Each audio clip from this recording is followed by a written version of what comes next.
All right, there's the beep. This is Addison coming to you from the shop community space.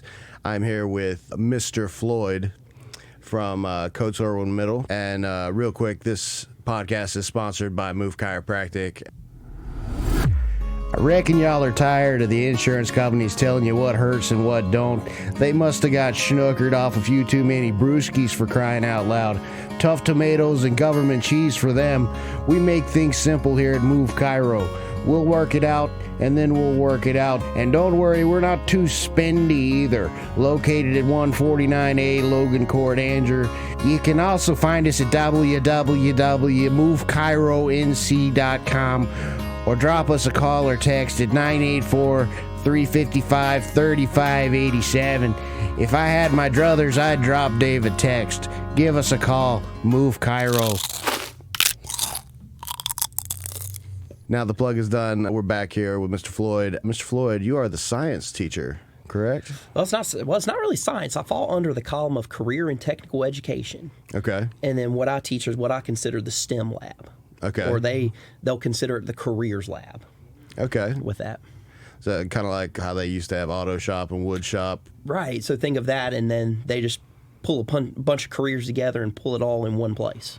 Okay. And I mean, what kind of careers are we talking about here? So you're looking at, 7th and 8th grade students, they get the opportunity to do this. And you're looking at anywhere from veterinary medicine to intro to culinary arts to cosmetology to home maintenance to welding. There's a VR welding. Wow.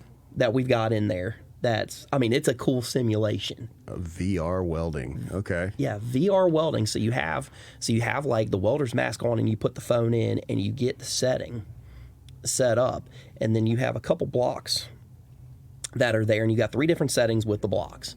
And I mean, you look at anything from your speed to your drop angle, and as you do that welding, it will come out in the end and give you your results. And so you have automatic feedback that comes right back to you to be able to improve for the next go around. That's not fair. Okay. That's how they get practice now. Working in the body shop, didn't know how to weld a dang thing. And Daryl's like, yeah, you need to weld that. Okay. So I don't know. I think that's kind of cheating the kids. I mean, that hot metal falling down the back of your shirt. I mean, that. Hey, you have to blame Miller Education for that one. Dang it, Miller. But so Bain is actually a big advocate for teacher appreciation, which we are as well. And he's helped out with, selling our awesome sugar-free teas to the teachers, helping the students to actually make the teas for the teachers. What is your long-term goal with that? I mean, Well, I think, it's interesting. I haven't necessarily thought as much long-term with it as it is, what can we do to make an impact in the community? And so we got, kind of a little backstory behind it, we got the lab set up. I learned about it in July.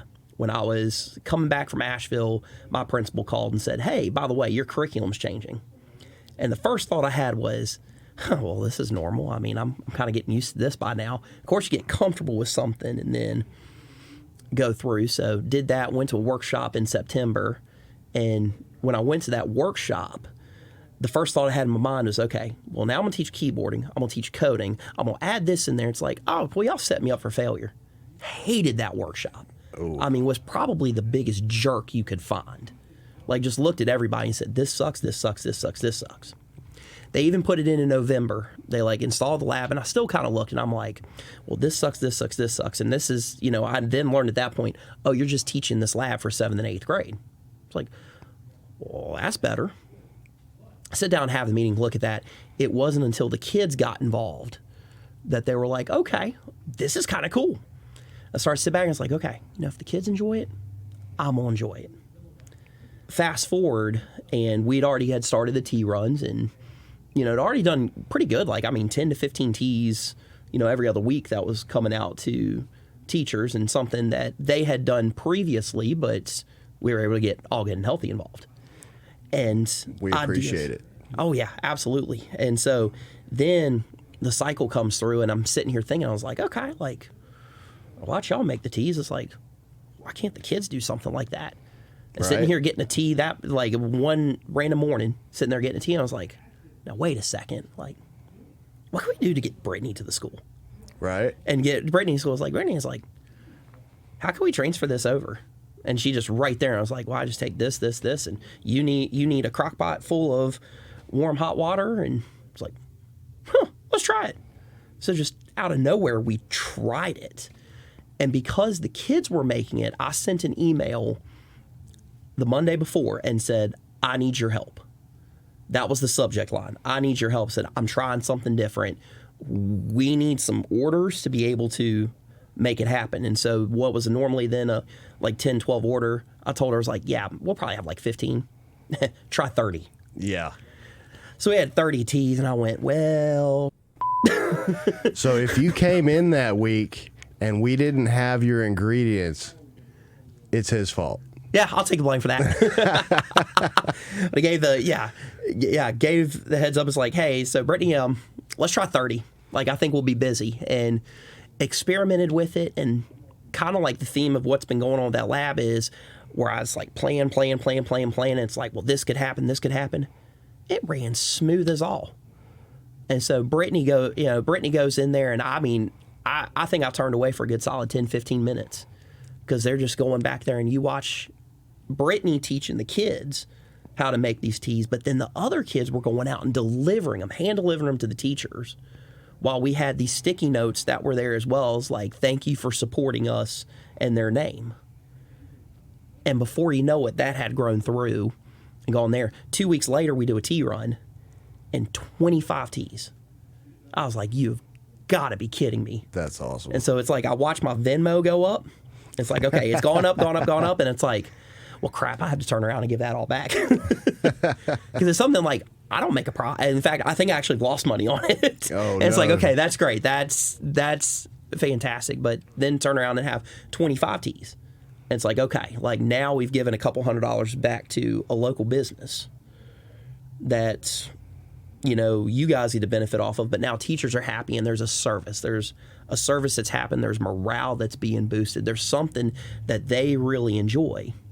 And then we turn around, do it again for the fourth 9 weeks. And idea sitting there one random morning, I was like, well, we did it for one school. What if we throw a couple others in there? Let's do it. Yeah. So we got Coats Elementary involved. We got Erwin Elementary involved. We got Triton High involved. And so what was a 30 teas, the last time turned to 57 teas that we made in 8th grade and part of 7th grade. Got to make them. I tried getting my 8-2 class to stop. And their version of stopping is, oh, here's another list. We'll keep going. I turn around 10 minutes later, 10 more teas have been made. It's like, stop. It's like, you're going to screw my 7th grade over. And I had to do something different with 7-2 because they had just kept going. With my second elective class, they just kept going with it. But we had made 57 teas and gotten teas dropped off to Coats Elementary, to Erwin Elementary, to Triton High. I had Brittany go to one school. I went to one school, and I had a health and PE teacher that was teaching right beside me. It's like, hey, man, you mind doing this drop off there? And he's like, oh yeah, I can go hassle the principal and nice. Go have a good time there. It's like, please do. It's like, you're doing me a favor. On the plus side, you can go give him some crap, and we'll be good. Heck yeah. No, I think that's awesome that the kids dug into it, but the fact that it's not just us, I think it's awesome. Yeah, and so think about the impact too. So we did the tea run May 9th, and so having that, you turned around. And I asked for a favor for Teacher Appreciation Week was to, help go feed the staff. Another crazy idea. They'd come out and all this stuff. And I was like, well, we'll do a French toast breakfast. Heck yeah. It's like, we'll do a French toast breakfast. And the first thought I had was like, okay, that's great. How do I get this, and this?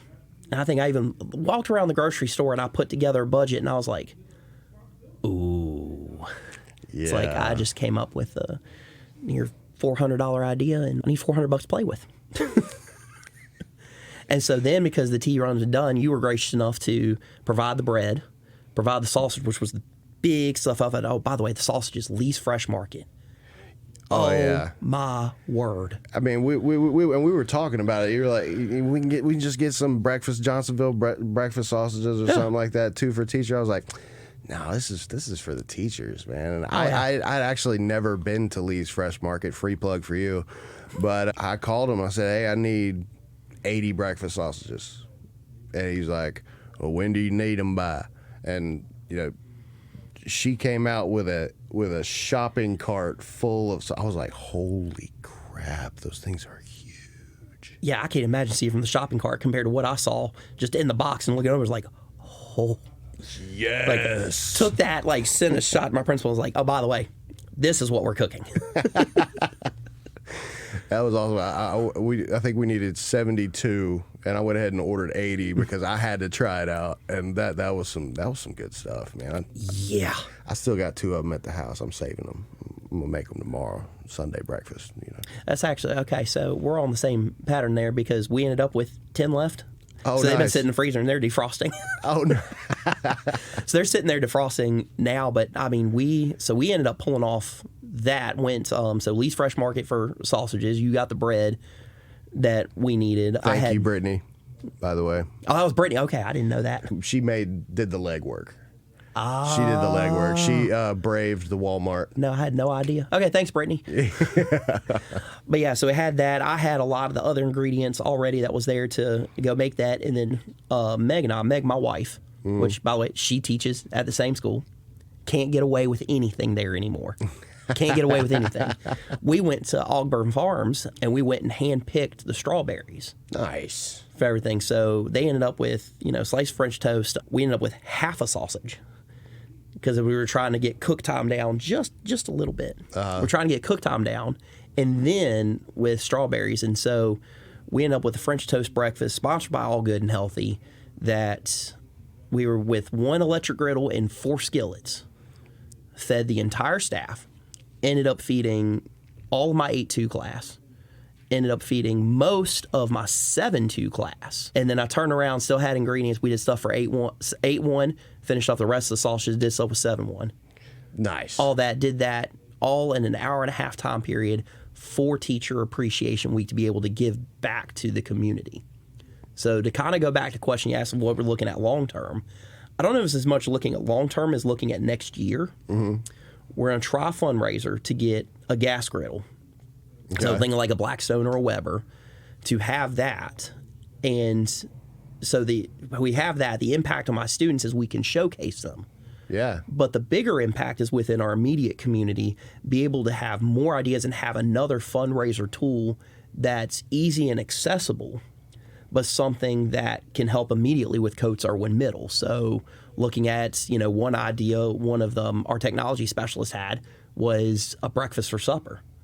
Breakfast for dinner is like, absolutely. Who doesn't want breakfast for dinner? Right? So you see, you have those ideas, but then there's different aspects and different avenues that we can go down. So thinking like, again, a $500-600 griddle with accessories to come with that, and the fundraising revenue it can bring in to help other aspects of the school, and essentially make it to what I'm looking at next year, which is a community area for people to learn, but be able to have that extension outside of the classroom.